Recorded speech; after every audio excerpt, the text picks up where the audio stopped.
Alright, today I wanted to share with you some 1990s era Hot Wheels I picked up, yes, for only $1 a piece at a local thrift store. When I say a local thrift store, it's not a corporate thrift store, it's one of these small town type thrift stores there, and they always have a rack of Hot Wheels for $1.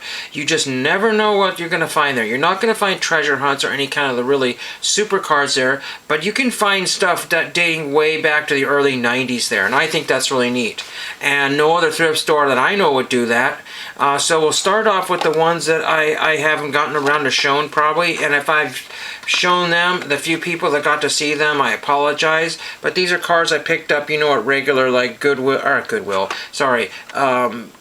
Dollar Tree, Dollar Generals, other kind of, you know, retail type stores there. There's the Batman animated series. Again, this is mostly stuff within the recent last year, maybe a year and a half. And of course, the Shark Bite. I'm not exactly sure where I got that one, if that was a Goodwill or if that was a severely damaged corner, and I think maybe I did that.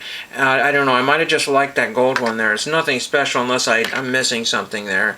It's got the moving parts there, and again, that might go off to somebody who really likes that one more than I do. And then we got this one here is Japan import. So some people like to collect the Japan imports. My friend had one of these old Honda Civic type cars from the 90s. I don't know. This one's got the Japanese writing on it, and it says Honda there, and I think that's probably a popular one there. Again, when the Hot Wheels get sold and people don't, you know, necessarily are looking for that series anymore, do they hold their value or do they just go way down? Here is the Cruise Bruiser. Nothing special about that. I'm not even sure how I got that one, but it might have been just when, you know, Hot Wheels were still at $1, and I don't know. That's one I've had for a little bit. I just cannot remember where that came from. So that may not be kept, but at one time I was collecting the Hot Wheel art cars. And then we have a few more here.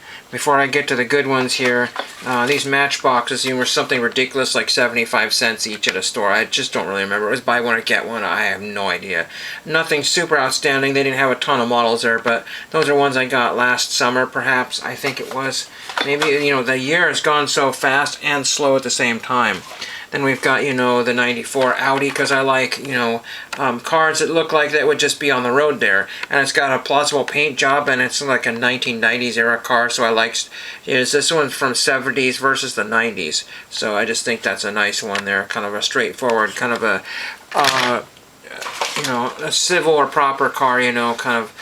Here is one that's a little more fun one, Mitsubishi Pajero Evolution. I have some trading cards of the Mitsubishi Pajero, new for 2023, so I think I've had that a little bit longer actually. And then we have this one here, was just ain't fair, just a bus. I didn't buy that on purpose. It was just at a Goodwill Ben's outlet store. A little more dented now than it was before, but just wanted to get that one.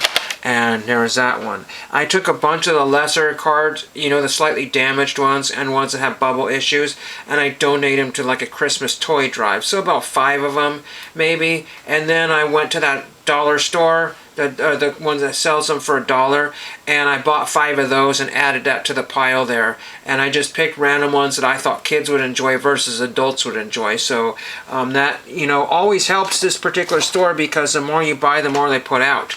Here's a Halloween one that I got a long time ago. I think this is a Halloween one. And these were clearanced out at 25 cents if I'm not mistaken. Unless I could be thinking of a different series. No, it's a Halloween series there. Yeah, so I remember getting these. I didn't get the whole series. I think I was like 3/4 of the series. So I had, there's what, 5 cards there, and I had 3 of them. So, interesting there. Again, it was, and I grabbed as many as I could, and the store that had them also bought as many as he could as well too. And it's like, oh, you're the rat that bought the rest. No, he didn't call me a rat. And then I've got 2 of these Japan import vans, and then these are the 1986 Toyota vans. I think those are very cool, very retro looking there, and in different paint schemes there. And I like collecting different variants of the same model. So there are those, and these are from relatively recently, within the last couple of years here. And this one was when I got that blowout. In fact, the store that I went to, the first store, I didn't look by any Hot Wheels, but they were rearranging everything. So this is the 50s, 60s Ford Econoline pickup there.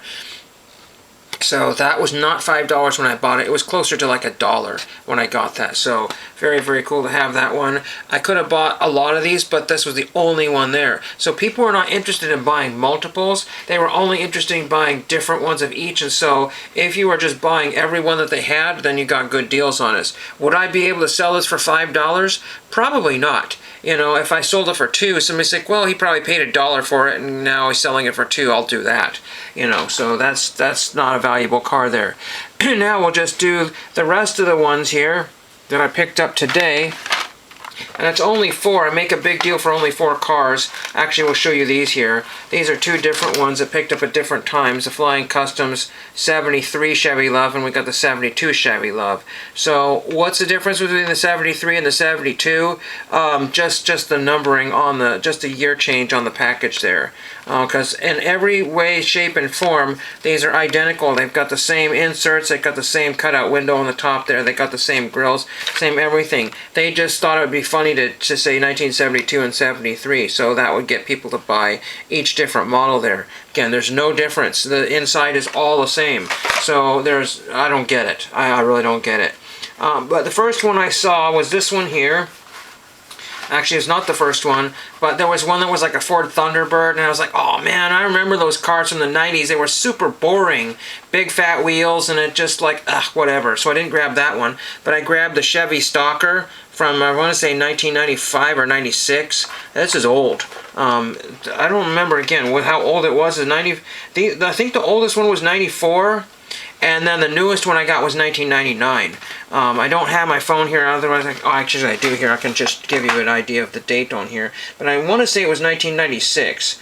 And so it's very NASCAR looking there. That's why I grabbed it there. Let's see. It says 1996. Yes. So this is from 1996, and it's got the more or less old classic Hot Wheels, sort of, in the classical Hot Wheels style tires there, and there's the kids building stuff in the back there. So fantastic car there for only $1 whole. And then my favorite one will probably be your favorite one.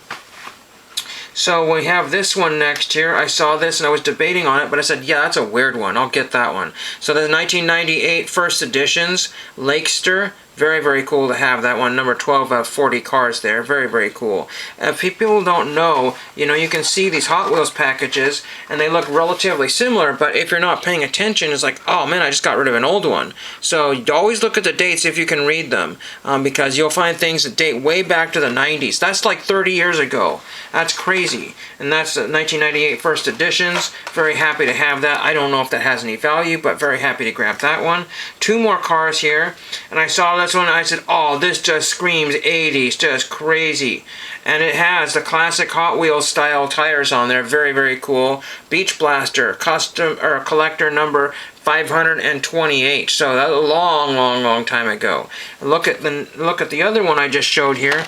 This is collector number 618. So very, very cool to have those. I don't have these on display because I had to take down my display. Now I got to figure out what I'm going to do. If I'm going to do peg system or a whole bunch of like golf tees that I found and mount them in sort of wood and make hooks for that. The golf tees are going to be close, but they will not slip off. So that might be good, you know, sort of thing, and boom, right in there. And that might be a good idea. But it requires work unless I just buy a bunch of those pegs and a pegboard type of thing and just find a small spot here. Now, my favorite one of the bunch, besides this, say this is my favorite, but the overall favorite for everybody else here would be this one, the Ferrari 355 Challenge.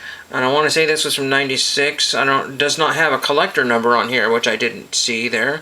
So the Ferrari 355 collector challenge, or collector, Mattel wheels. Some of them will say Hot Wheels, and some of them say Mattel wheels down there. Like the Chevy Stalker, nothing is down there, but you can see the package designs are very, very similar here.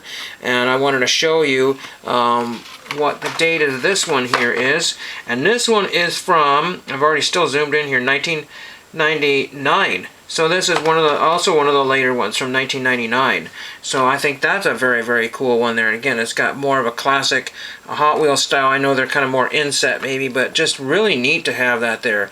And again, metal bottoms on most of these, whereas more of the new ones are all plastic bottoms. See, this one here is a plastic bottom car. And then this one here. But that being said, they still did plastic bottom cars back in the 70s. So the last one I'll show here very quickly here.